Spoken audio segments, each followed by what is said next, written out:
Hello guys, welcome back to smart study. ഇന്ന് നമ്മൾ ഈ വീഡിയോയിൽ 3ാം ക്ലാസ്സിലെ കൂട്ടുകാരുടെ EVS Onam exam model question പേപ്പറാണ് നോക്കാൻ പോകുന്നത്. ഇപ്പോൾ കൂട്ടുകാർക്ക് എല്ലാവർക്കും അറിയാം, ഇപ്രാവശ്യം മുതൽ നമുക്ക് ന്യൂ സിലബസ് ആണ്. അതുകൊണ്ട് തന്നെ നമുക്ക് പ്രീവിയസ് ഇയർ ക്വസ്റ്റ്യൻ പേപ്പേഴ്സ് ഒന്നും തന്നെ ഇല്ല. അപ്പോൾ ഇങ്ങനെയുള്ള മോഡൽ ക്വസ്റ്റ്യൻ പേപ്പേഴ്സ് എല്ലാം പ്രാക്ടീസ് ചെയ്തിട്ട് വേണം കൂട്ടുകാർ എക്സാമിന് പോവാൻ. അപ്പോൾ നമുക്ക് നേരെ വീഡിയോയിലേക്ക് കടക്കാം. Activity 1, album of leaves. ലീവ്സിൻ്റെ ഒരു ആൽബം ഉണ്ടാക്കാനായിട്ടുള്ളതാണ് ആക്ടിവിറ്റി 1. അപ്പോൾ question, Reenu collected different varieties of leaves to prepare album. Different varieties ആയിട്ടുള്ള ലീവ്സ് റീനു കളക്ട് ചെയ്തിട്ടുണ്ട്. എന്തിനു വേണ്ടിയിട്ട്? ആൽബം ഉണ്ടാക്കാൻ വേണ്ടിയിട്ട്. They are given in the picture. അതൊക്കെ ഈ പിക്ചറിൽ കൊടുത്തിട്ടുണ്ട്. Right the name of the plant. ഈ പ്ലാന്റ്സിൻ്റെ ഒക്കെ നെയിം എഴുതാനാണ് ക്വസ്റ്റ്യൻ. അപ്പോൾ അവിടെ നമുക്ക് ഒരെണ്ണം തന്നിട്ടുണ്ട്. അപ്പോൾ ബേസിൽ എന്ന് പറയുന്നത് തന്നിട്ടുണ്ട്. ബാക്കിയുള്ളതാണ് നമ്മളോട് ഫില്ല് ചെയ്യാൻ പറഞ്ഞിട്ടുള്ളത്. അപ്പോൾ നമുക്ക് നോക്കാം. ഫസ്റ്റത്തെ ലീഫ് ഏതാണ്? ഹിബിസ്കസിൻ്റേതാണ് അല്ലേ. അടുത്തത് 3ാമത്തേത് ബനാനയുടേതാണ്. പിന്നെ 4ാമത്തേത് പപ്പായ. അതിൽ B question, which one has the biggest leaf among Basil, hibiscus and തേക്ക്. അപ്പോൾ തേക്കും ഹിബിസ്കസും ബേസിലും ഏതാണ് ഏറ്റവും ബിഗ്ഗസ്റ്റ് ലീഫ് എന്നാണ് അടുത്ത ക്വസ്റ്റ്യൻ. തേക്കിൻ്റെ ലീഫാണല്ലേ അതിൽ ഏറ്റവും ബിഗ്ഗസ്റ്റ് ആയിട്ടുള്ളത്.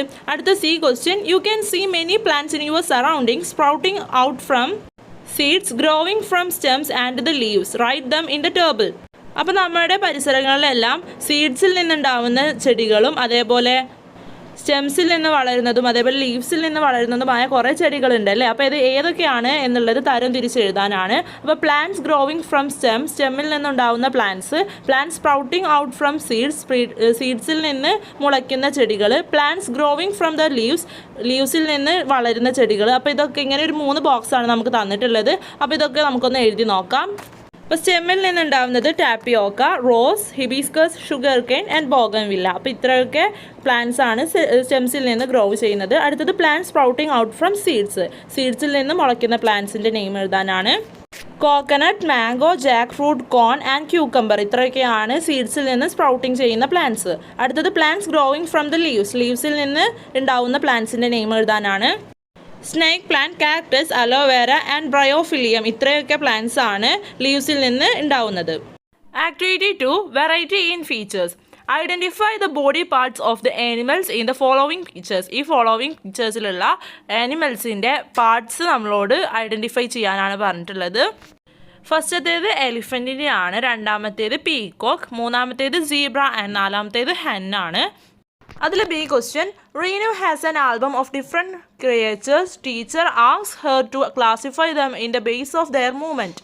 മീനു ഡിഫറെൻറ്റ് ക്രിയേച്ചേഴ്സിൻ്റെ ഒരു ആൽബം തയ്യാറാക്കുകയാണ്. അപ്പോൾ അവളോട് ടീച്ചർ ആ ക്രിയേച്ചേഴ്സിൻ്റെ മൂവ്മെൻറ്റ്സിനെ ബേസ് ചെയ്തിട്ട് ക്ലാസിഫൈ ചെയ്യാൻ പറഞ്ഞു. അപ്പോൾ ഫസ്റ്റ് വൺ അവിടെ കൊടുത്തിട്ടുണ്ട് ക്രൗളിംഗ് ചെയ്യുന്ന ഏതൊക്കെ ക്രിയേച്ചേഴ്സാണുള്ളത്? Snake, snail, earthworms and caterpillar. അടുത്തത് വാക്കിംഗ് ചെയ്യുന്ന ക്രിയേച്ചേഴ്സ് ആണ് elephant, dog, cat, giraffe, goat and cow. Flying ചെയ്യുന്നത് crow, crane, parrot, butterfly and dove. അടുത്തത് C question, which body parts of the creatures help them to catch their prey and eat.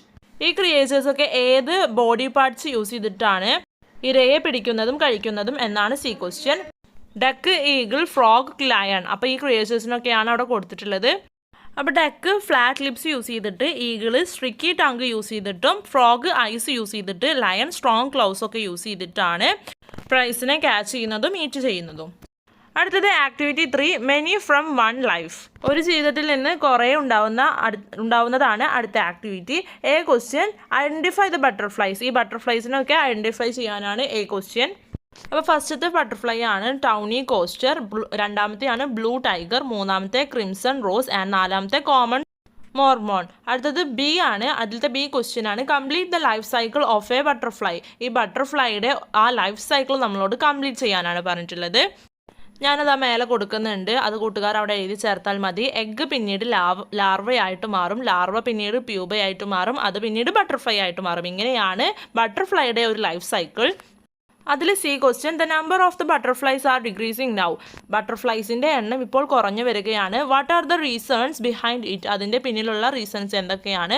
Can you help Reenu to write these. റീനുവിനെ അത് എഴുതാൻ വേണ്ടിയിട്ട് നമ്മളോട് help ചെയ്യാനാണ് പറഞ്ഞിട്ടുള്ളത്. അപ്പോൾ നമുക്ക് എന്തൊക്കെയാണ് റീസൺസ് നോക്കാം.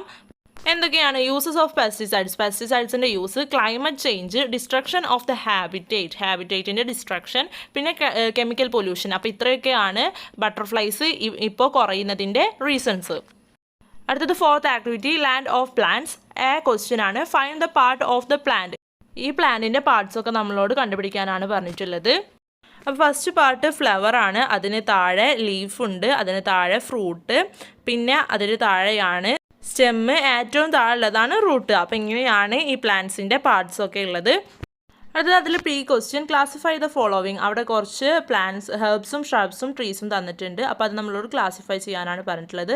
അപ്പോൾ ഹെർബ്സിൽ സ്പിനാച്ച്, വീറ്റ് ആണ് വരുന്നത്. ഷ്രബ്സിൽ ഹിബിസ്കസ്, റോസ്, തുളസി, തുമ്പ, coffee plant and tea plant. ട്രീസിലാണ് mango tree, banyan tree, jackfruit tree and tamarind tree വരുന്നത്. അപ്പോൾ ഇങ്ങനെയാണ് അത് തരംതിരിക്കേണ്ടത്. അടുത്തത് അതിൽ question, what are the features of vine പ്ലാന്റ്സിൻ്റെ ഫീച്ചേഴ്സ് എഴുതാനാണ് അടുത്ത ക്വസ്റ്റ്യൻ. ഒരെണ്ണം നമുക്ക് അവിടെ തന്നിട്ടുണ്ട്, സ്പ്രെഡ് ലൈക്ക് എ ക്രീപ്പർ പോലെയാണ് അത് വളരുന്നത്. അടുത്തത് ദേ ആർ ബിഗ് പ്ലാന്റ്സ്, അവർ ബിഗ് പ്ലാന്റ്സ് ആയിരിക്കും. They are stick stems and branches, അവർക്ക് സ്റ്റിക് സ്റ്റെംസും ബ്രാഞ്ചസും ഉണ്ട്. Leaves that help them making food, അവരുടെ ലീവ്സ് ആണ് ഫുഡ് ഉണ്ടാക്കാൻ വേണ്ടിയിട്ട് ഹെൽപ്പ് ചെയ്യുന്നത്. Plants have cluster of small round fruits, അവരുടെ പ്ലാന്റ്സിന് ക്ലസ്റ്റർ ആയിട്ടുള്ള സ്മോൾ റൗണ്ട് ഫ്രൂട്ട്സ് ആണുള്ളത്. അടുത്തത് ആക്ടിവിറ്റി 5 ആണ്, water elixir of life. Question, water is used for different purpose in സ്കൂളിൽ ഒരുപാട് പേർപ്പസിന് വേണ്ടിയിട്ട് വാട്ടർ യൂസ് ചെയ്യുന്നുണ്ട്. Which is the major source of water in your സ്കൂളിലെ മേജർ സോഴ്സ്, വാട്ടറിൻ്റെ മേജർ സോഴ്സ് ഏതാണ് എന്നാണ് ചോദിച്ചിട്ടുള്ളത്. അപ്പോൾ നമുക്കറിയാം വെല്ലാണല്ലേ. അതിൽ question, look at Renu's house, right down the purpose of water in her house. റെനുവിൻ്റെ ഹൗസിനെ ഒന്ന് ശ്രദ്ധിക്കാനും അവിടെ എന്തൊക്കെ പേർപ്പസിന് വേണ്ടിയാണ് വാട്ടർ യൂസ് ചെയ്യുന്നത് എന്ന് എഴുതാനുമാണ് നമ്മളോട് പറഞ്ഞിട്ടുള്ളത്. അതിൽ question, what will help to human beings and other living things if they do not get enough water. Write your comments. അവിടെ നമുക്കൊരു പിക്ചർ തന്നിട്ടുണ്ട്. അതിൽ ഹ്യൂമൻ ബീങ്സിനൊന്നും അവരുടെ ആവശ്യങ്ങൾക്ക് വേണ്ടിയിട്ട് വാട്ടർ കിട്ടാതെ വന്നാൽ എന്തായിരിക്കും അവിടുത്തെ അവസ്ഥ എന്നുള്ളത് നമ്മളോടൊന്ന് എഴുതാനാണ് പറഞ്ഞിട്ടുള്ളത്. അപ്പോൾ ആ 2 ക്വസ്റ്റ്യനൊന്നും നമുക്ക് നോക്കാം. അപ്പോൾ എന്തിനൊക്കെ വേണ്ടിയിട്ടാണ് അവിടെ വാട്ടർ യൂസ് ചെയ്യുന്നത്? For drinking, for washing, for cooking, for cleaning and for personal hygiene. അപ്പോൾ ഇതൊക്കെ ഇങ്ങനെയൊക്കെ ഉള്ള കാര്യങ്ങൾക്ക് വേണ്ടിയിട്ടാണ് നമ്മൾ വാട്ടർ യൂസ് ചെയ്യുന്നത് അല്ലേ. വാട്ടർ ഇല്ലാതെയുള്ള എന്തൊക്കെ പ്രശ്നങ്ങളാണ് ഉണ്ടാവുക എന്നതാണ് അടുത്ത ക്വസ്റ്റ്യൻ. അപ്പോൾ എന്തൊക്കെയാണ്? If humans and animals don't get enough water, മനുഷ്യർക്കും മൃഗങ്ങൾക്കും വാട്ടർ ലഭിക്കാതിരുന്നാൽ they will feel very thirsty and tired, അവർക്ക് ദാഹിക്കുകയും വളരെ ടയേർഡ് ആവുകയും ചെയ്യും. അവർ bodies will get sick and weak, നമ്മളുടെ ശരീരം വീക്ക് ആവുകയും അതുപോലെ നമുക്ക് പല അസുഖങ്ങൾ വരികയും ചെയ്യും. Plants will wild and might even die, പ്ലാന്റ്സിന് വെള്ളം ലഭിക്കാതിരുന്നാൽ അവ വാടുകയും അതേപോലെ അവർ മരിക്കാൻ വരെ ചാൻസ് കൂടുതലാണല്ലേ. അപ്പോൾ ഇത്രയൊക്കെ ആക്ടിവിറ്റീസാണ് നമ്മൾ ഈ വീഡിയോയിൽ ഡിസ്കസ് ചെയ്തിട്ടുള്ളത്. അപ്പോൾ ഇതെല്ലാ കൂട്ടുകാരും നന്നായി പഠിക്കുക, എന്നിട്ട് നന്നായി എക്സാം എഴുതുക. അപ്പോൾ എല്ലാ കൂട്ടുകാർക്കും ഈ ആക്ടിവിറ്റീസ് എല്ലാം മനസ്സിലായിട്ടുണ്ടാകുമെന്ന് വിചാരിക്കുന്നു. Thanks for watching.